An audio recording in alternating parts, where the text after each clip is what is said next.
All right, this is episode. What are we on? Episode 4, part 4. Uh, Never prepared. I'm never prepared. Yes, this is part 4 of 80 days. Uh, if you're not familiar with this game, we're this dude's servant or his valet. Sorry, servant's not the right word. This is Mr. Foggy. We are Passy. The real names I don't even know at this point. But yeah, we got to get across the world or around the world in 80 days. And you have three resources you got to worry about. One is time. We're on day 32. The other is Foggy's health. He's sitting at 68. And what is the last one? The last one is money. We're good on money. All right. So far, this is what's happened. This dummy, our boss, this absolute fool, he only left with $4,000 or euros or pounds. To be honest, I don't know. NA education. Let's just call it dollars for simplicity here. All right. He left with 4,000. If we went to a bank, he had to take out a loan, get more money. So that was all he had. He took all his money, 4,000. Now, me being the shrewd businessman that I am, getting insider information, which I've obtained through my various sources talking to people, we've turned his $4,000 into I don't know how much. We'll see when I unpause, all right? We've turned it into almost 30, okay? We're about to do some more. We gotta be quick, though. Cowboy boots is part of the American wardrobe set, which we have a part of. We want that. We're probably going through America. We trade. Cracker biscuits, don't want it. Don't want it, and don't want it. Rest in recuperation. That sounds good, but we got full on set now. This is valuable right here. We sell. This is valuable. 4,700 in Hong Kong. We got to get to Hong Kong. We're never selling this. When he gets injured, Foggy gets injured, there's like an option, and we shave him, and he regains health. We will never sell that. We'll probably never sell this either, because these are all part of a set as well. I think we're good. I mean, we might as well buy this. I don't care for these things. Up interest, it doesn't ever seem to have helped us. But you know what? We'll buy it. Why not? Poor people or soldier people. I feel like we're gonna run into more soldiers. Okay. Got a plan. This is where we're at. Oh no, this is our only route? I really don't want to do this because of the time situation. Oh man, I'd rather do one of these. Oh man, that looks really bad. That's a lot of south and north. We need some east on the time. Tell you what, let's, if it's not too late, get off my screen. We missed the explore button. Oh man, you know what? This doesn't even arrive for 2 days. I think it will require a further $13. No charge tomorrow. Perfect. It's only 13 bucks? Okay. That's not bad. I'm gonna sleep. By the way, I don't know how long this video is gonna be. I'm sitting on a kitchen stool right now.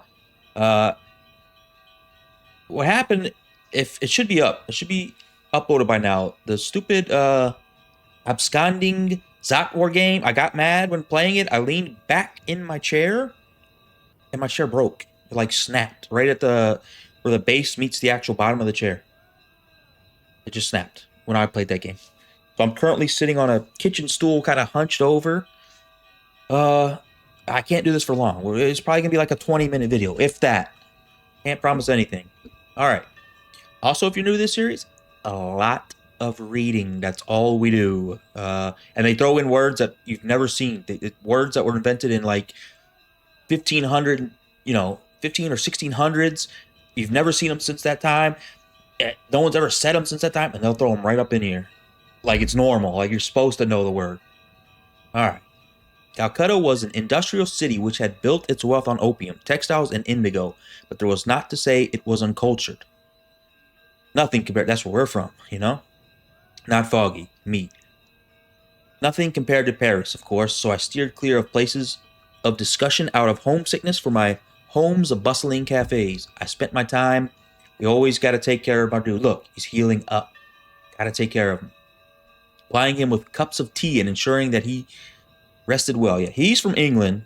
We're from Paris. All right? Calcutta, forget about it. We're out. We're going to Chittagong. We're good. On the SS Thunder.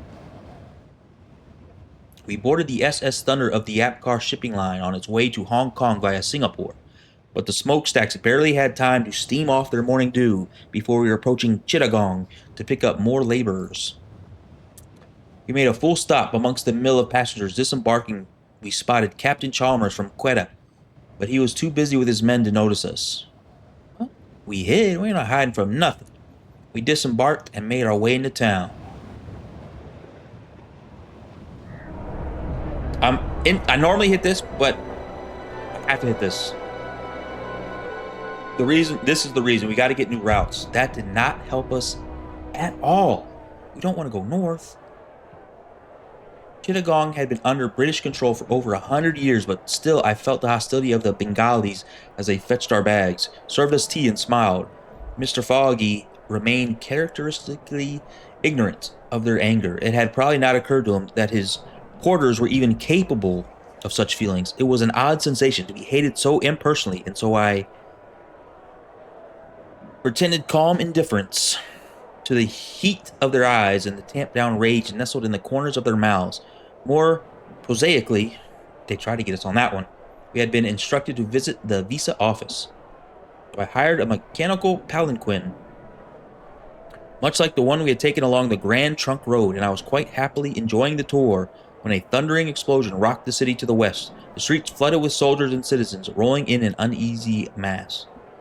Oh boy. Let's just turn around. Where did that go? How would the driver turn around? Not wanting to become involved, judging it safer to return to my lodgings and forego my bureaucratic mission. My driver complied gratefully, though his eyes were fixed on the spiral of smoke rising above the police armory, which seemed to be the center of the disturbance. Sometimes I lose it when it scrolls, but about which I wished to see as little as I could. I ordered the carriage driver to move faster, expecting the situation to escalate, and it did. There was another explosion from the direction of the train station. It seemed the revolutionaries had effectively cut off Chittagong. We were trapped like rats. Oh no. Foggy is also a temperament. You know, he's got a little bit of a temperament. He just, any little thing doesn't go right, he gets a little salty. City would, I feared, soon be ablaze. New routes. Yes, this is what we want. We're going to go east. We're hitting up the market. We're hitting up the market. All right, what do we got? Part of the heavy storm set. Part of the warm climate gear. We have anything we can sell? No, we got to get down to the Philippines for Manila. I don't really have anything. This heavy storm? Hold on. Heavy storm. Railway. Alright. What is this? This is taking up space. This is a photo we took, I think, last episode. Doesn't sell for nothing. You know, it's sentimental. It's me and Mr. Foggy. We're going to keep that. We are going to get rid of the Railway Man set. We are going to get... I don't want to get this. What else could we get rid of? Engineer set. We're going to get that. I feel like once we hit America or Canada, we're going to need open road. Plus, we're going to have the American wardrobe. We got that complete. I feel like you need a gun to really complete the American wardrobe. I mean, but no, that's just the valuable. It's nothing fancy. It doesn't say like this one, 4,800. So we're not stressed on money. The day's over. Plan to leave tomorrow to Yaranabang. Tomorrow at 1. That's perfect. The monotastic caravan. Okay. We sleep and travel directly east, which is what we want. He's healing. He's healing. Nighttime in Chittagong was not quiet. As soon as the sun went down, the streets echoed with shouts and cries, the stirring of revolution. Nah, bro, we went to bed early. We're trying to get a good night's sleep. We don't worry about what's going on out there.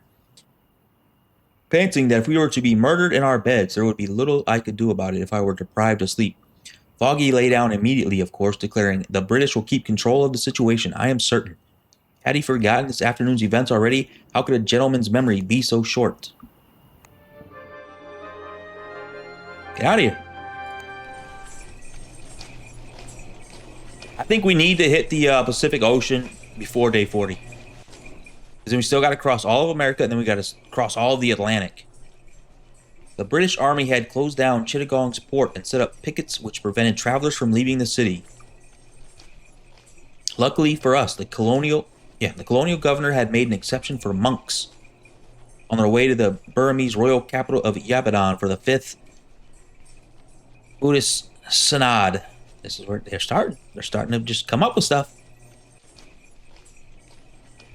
A sensible decision, given the uprising. Interfering with the peaceful monks' religious practice would only inflame the unrest further, and perhaps even push tense British relations with the Kingdom of Burma into yet another war.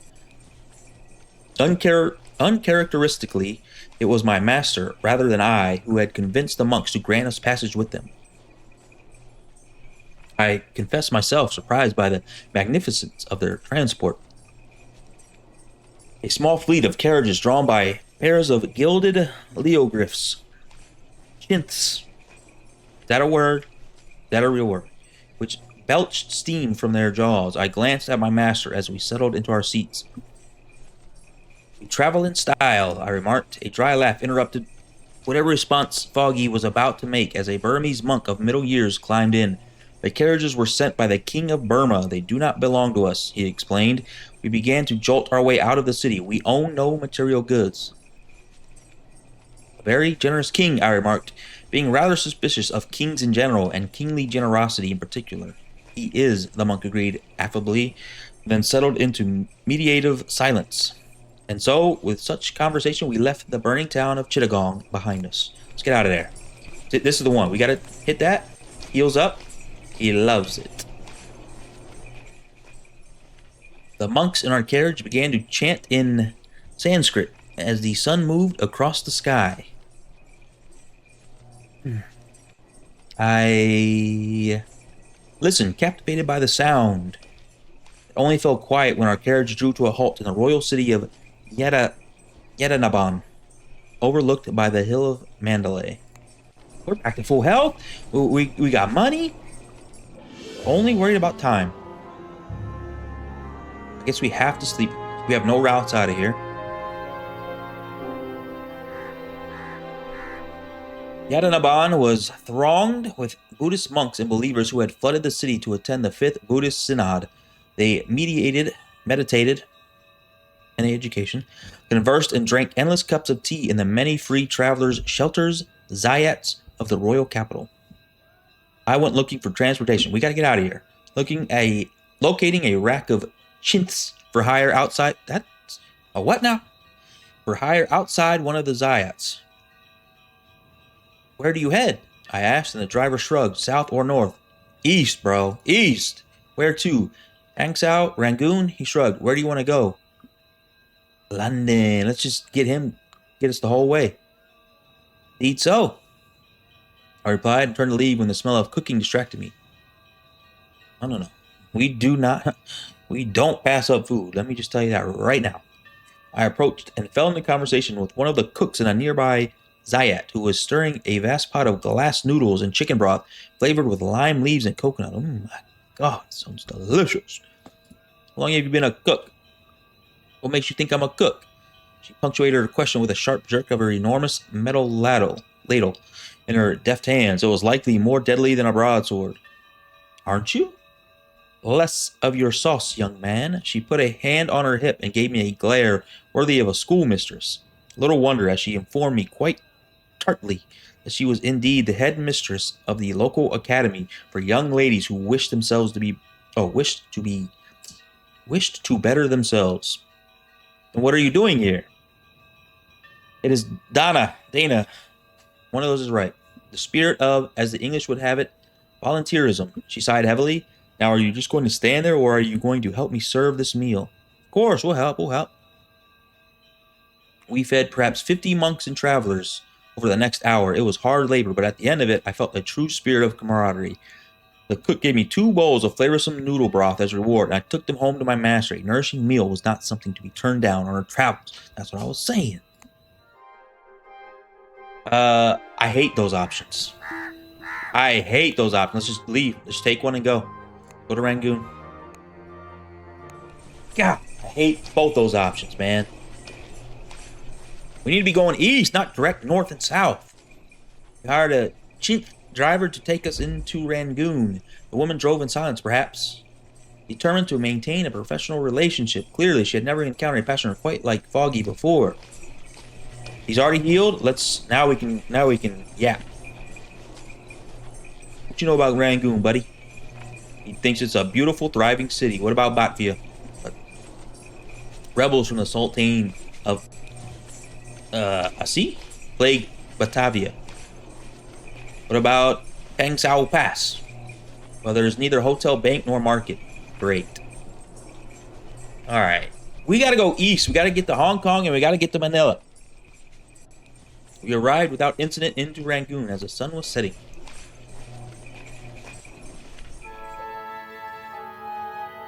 Damn it. Sleeping all our days away. Rangoon still bore the marks of its capture at the hands of the British in the last Anglo-Burmese War. So I intended to make as much as I could of my French accent while I was here, but even such a course could not save me. I had taken a mere 2 steps from the veranda of our lodgings when an enormous shadow darkened the street. I turned to run, but nowhere near fast enough. A heartbeat passed. I was seized in a great iron claw. What the? Claw? In all my travels, I had not expected such treatment. The ground fell away in dizzying rush. The automaton was not... Excuse me. The automaton was not flying precisely, but rather leaping with a powerful bunching of hydraulics and gears. With 3 powerful jumps, the creature scaled a nearby temple and deposited me at the very top of the pagoda. Oh, man. Yeah, I'm not British. I'm French. I insisted with eyes shut, hoping that my vowels would save me. I know, replied the automaton that had me captive. I am Manusua? I am Manu, it said in a grating rumble, and you are in my city, Jean Passapatois, a.k.a. Passy. You know my name? I demanded my distance from my Christian name, overriding my fear. I know every creature that comes here. I am the protector of this city. I know the whys and hows of every creature that passes through my domain, but your purpose is a mystery. We're just passing through, buddy. We don't need to get caught up in this stuff. Simply, Manu ground its iron teeth together. There is nothing simple about you, Passy. What do you mean? I demanded. What do you know of me? Everything, purred the creature. You are more than the sum of your parts as I am. Manu shook his blank human face from side to side, a clatter of rubies. I am an imperial advisor to King Pagan, and no simple collection of gears and levers. I could scarcely believe Manu's calm philosophical discourse, but I insisted. Who made you? Manu sighed a hot gust.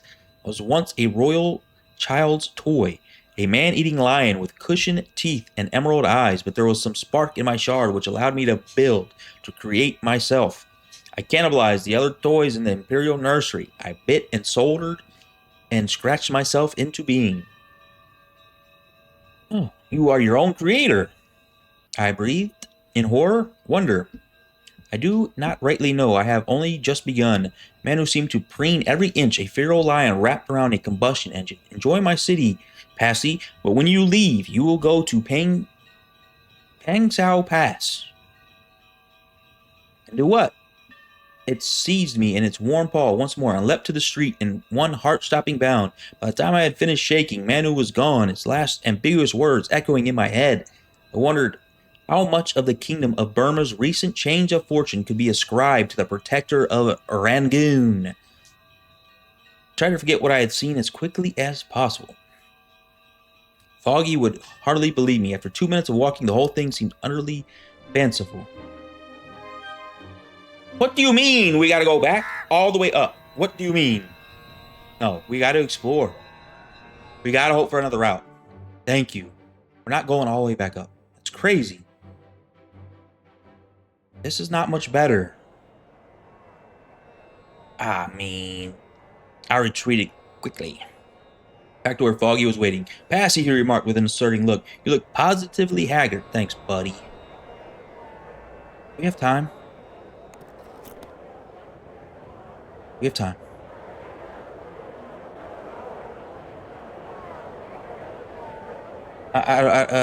We gotta get out of here. We gotta get out of here.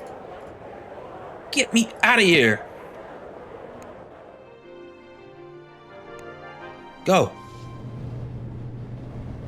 Alright, I think once we get to the city, we're gonna call it. This kitchen stool, sitting on a kitchen stool instead of a chair, is terrible. We took a flying chink, a Leo Grit-styled airship with enormous hammered copper wings from Rangoon. The passengers were Burmese troops who were guarding a mysterious chest in the cargo hold. As we departed, I could not help but wonder if Manu would wreak revenge on us for ignoring his instructions, or if his threats had been empty all along. They're empty. He's just a big dummy. He's healed up. Let's talk. Let's try and get some more routes. What do you know about Batavia? We don't need to go to Singapore, but that would be good. That's east. That's definitely east. I believe so. One can travel aboard the Spicy Jake. We're gonna board the Spicy Jake. We're gonna hop right on it from Batavia to Singapore. But the journey is a tiring one. I don't care. What about Singapore? Dude, I don't know if we want to go down all the way down to Australia. And then the rest of these, I don't know. Let's just pick one. Okay.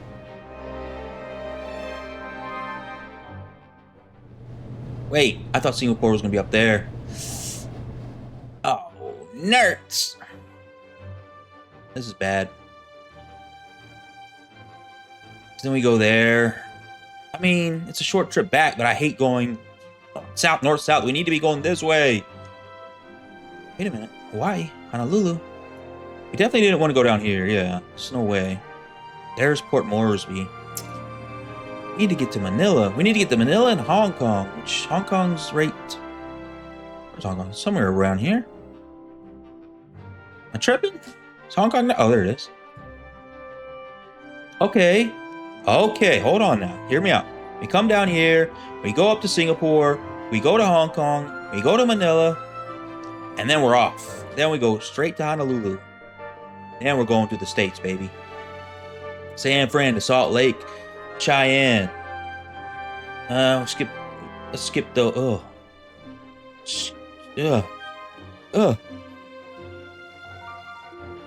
Alright. Well, not the best options. Maybe we go through Canada, right? You know? Where's Montreal? Montreal around here?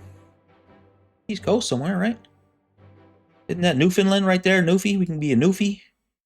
Alright, we're wasting time. What am I doing?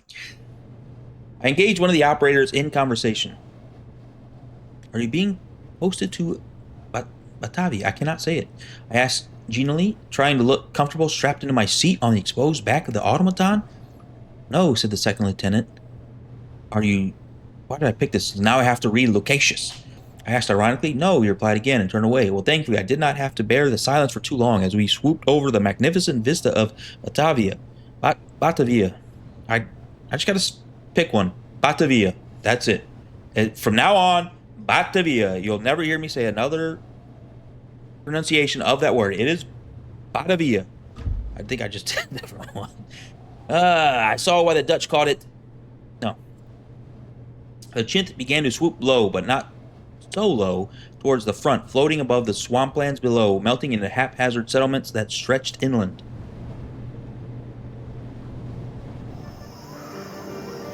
Okay.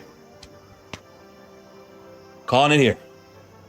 We didn't make much progress. I mean, we were on day 32, I think. Only 4 days. This series is gonna take a while. I mean, this is episode 4, and we're not even halfway through. We're talking about 8 episodes. Maybe. That's fine. I mean, unlimited content. You get it right here. Okay. We're good on health. We're good on money. This is the thing. I'm still worried about the time. I'm kind of panicking about the days. I think we're gonna run out of days. That's what this is gonna come down to. What is this? This playthrough seed in which put each other the one master. I don't know. Oh no! Escape! Escape! Anyways, that's gonna be it. I'm sitting on a kitchen stool at my desk. It's terrible. Yeah, I broke the chair recording episode 8 of Clearing the Backlog. The stupid absconding Zot War game. The worst game ever made. Yeah, I broke my chair because I was a little frustrated. The chair was old. I mean, it's time to go. We've already ordered a new one. So we're not going to be sitting on the stool for too long. Yeah, that's it for this episode. Follow along, you know. We're getting Foggy around the world in 80 days, just like he's asked. All right, thanks.